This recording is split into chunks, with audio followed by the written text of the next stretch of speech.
சரி,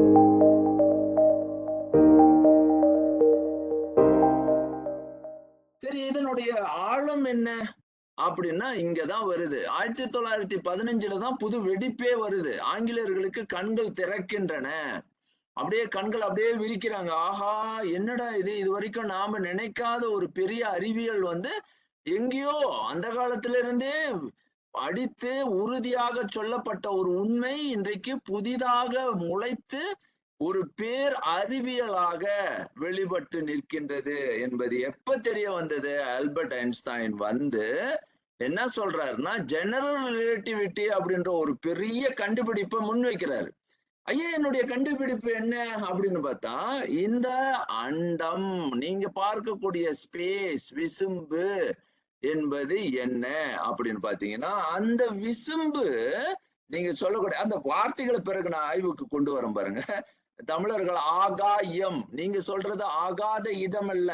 அது அது ஆகும். எப்போ ஆகும்னா, ஒரு பொருள் போய் அங்க நிக்க.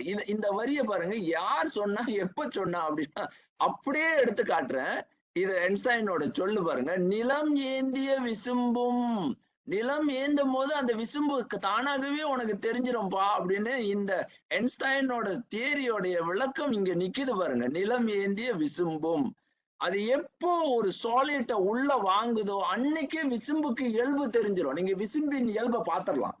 எவ்வளவு அழகா டிஃபைன் பண்றாரு பாருங்க. Space encapsulates the surrounding form of the object. அப்ப இந்த கருத்தை வந்து எப்போ சொல்றாரு?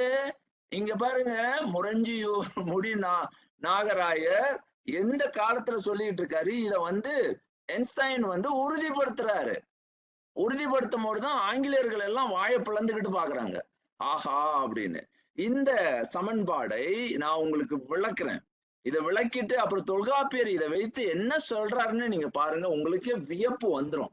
என்னடா இது, ஐன்ஸ்டைன் சொல்ற கருத்தெல்லாம் சும்மா சர்வசாதாரணமா நம்ம முன்னோர்கள் வாழ்க்கைக்கு கொண்டு வந்திருக்காங்களே அப்படின்றது உங்களுக்கு வியப்பா இருக்கும். அதை விட மிகப்பெரிய வியப்பு என்னன்னா, இதை இலக்கணமாகவே ஆக்கி வைத்திருக்கின்றனர் அப்படின்றதுதான் நிறைய தமிழர்களுக்கு தெரியாது. இது பாருங்க, ஆல்பர்ட் ஐன்ஸ்டைன் வந்து ஈர்ப்பு புலத்தை பற்றி 1915 ஆண்டு வந்து வெளியிடப்பட்ட பொது சார்பு கோட்பாடு, ஜெனரல் ரிலேட்டிவிட்டி. இந்த பொது சார்பு அதே வந்து நான் வந்து ஸ்பெஷல் தியரி ரிலேட்டிவிட்டியை நான் உங்களுக்கு விளக்குறேன். இதெல்லாம் வந்து கஷ்டம், கடினம் இதெல்லாம் கிடையாது. இது வந்து நல்ல தெளிவா புரியுறவங்களுக்கு எளிதா நான் விளக்குறேன். அது இந்த ஈக்குவேஷன், இந்த சமன்பாடை நான் விளக்கும் பொழுது உங்களுக்கு தெரியும். இது வந்து ஒவ்வொரு தமிழரும் இதெல்லாம் எளிதாக புரிந்து கொள்ள முடியும் அப்படின்னு.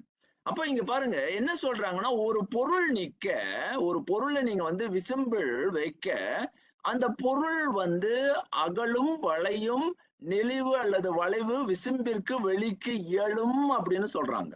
இதுதான் வந்து அவருடைய கண்டுபிடிப்பினுடைய மிகப்பெரிய நுட்பமான ஒரு வெளிப்பாடு. The warping curve of the world, அதாவது ஸ்பேஸ் இஸ் பாசிபிள் அப்படின்ற கண்டுபிடிப்பை முதல்ல அவர் வெளியிட்ட போது, அப்பொழுதுதான் மக்கள், அதாவது ஆங்கிலேயர்கள் உலகத்திற்கு, ஓ, விசும்பு என்பது நான் நினைத்தது போல ஒன்றுமே அல்ல.